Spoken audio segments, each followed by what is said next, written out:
Now for some international news, and of course the biggest story right now is the Israel-Hamas war, and it's only escalating. It's been a month since it started. Israeli defense forces continue to pound the Gaza Strip. It's an all-out attack on Hamas. Israeli forces have now struck al-Maghazi camp in the Gaza Strip. According to reports surfacing, at least 47 people have been killed in this airstrike. Several others have received serious injuries. The Israel Defense Forces also released a footage showing the Israeli tanks roaring on the streets of Gaza and Israeli troops taking over the strip as Operation Hamas intensifies. Israeli Prime Minister Benjamin Netanyahu has replied to all the nations who are suggesting a ceasefire. Netanyahu said, and I quote him here, "We say this to both our enemies and our friends. We will continue until we beat them," referring to Hamas. Meanwhile, U.S. Secretary of State Antony Blinken met Palestinian President Mahmoud Abbas as well during his second trip to the region since the decades-old Israeli-Palestine conflict had been reignited. And this is the latest information that has come in on this issue. אני רוצה גם שתדעו שיש דבר אחד שאנחנו לא נעשה. לא תהיה הפסקת אש בלי החזרת חטופינו. שיוציאו את זה בכלל מהלקסיקון. אנחנו אומרים את זה גם לאויבינו וגם לידידינו. ואנחנו פשוט נמשיך עד שננצח אותם. אין לנו אלטרנטיבה. This is a satellite image of the hospital complex taken after the massacre of 7th of October. I am going to zoom in on the area here. Okay? Across the street. Only 75 meters, 80 meters to the hospital.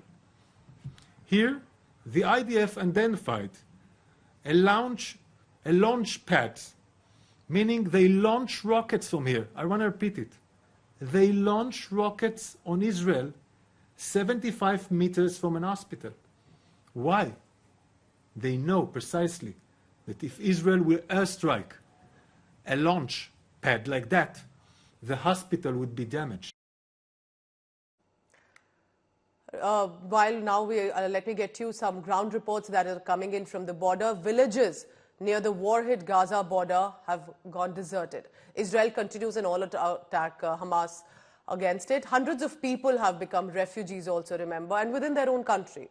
India today is at the epicenter of this war, and I want you to take a look at this ground report by Rajesh Pawar. He's at the Gaza border, and to the people, to the residents who have been forced to flee to save their life. There were a lot of cars on the roads in south of Israel on 7th of October.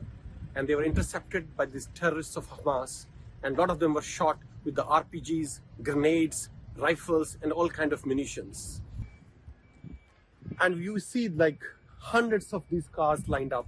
Some of them have been so badly shot, like it looks like a big rocket has hit them, some rocket-propelled grenades or some other kind of grenades have been hit. And there are hundreds of them here, and this is not the only site.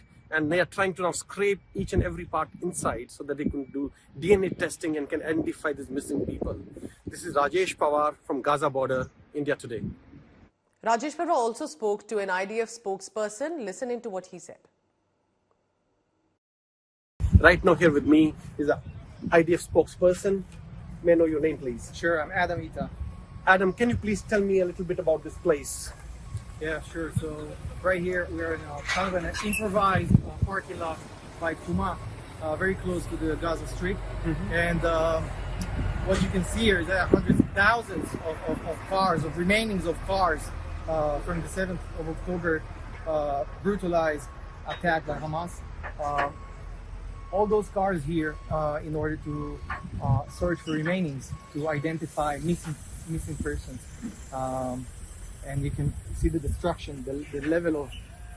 yeah, it's amazing. Like they are really badly damaged. So what do you think really caused this kind of damage? Was it only this rocket-propelled grenades, RPGs, or some other kind of ammunition has been used on them? Sure, RPGs, hand grenade, AK-47, you name it. There's everything here.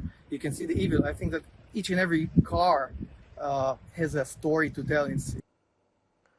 While the war is on, remember one spare a thought for the hostages, many of them children, infants, and a month later nobody knows their condition. And worse, in hundreds and thousands, people, including children, who have lost their life, whether in Israel or specifically in Gaza, where the operation continues by Israel.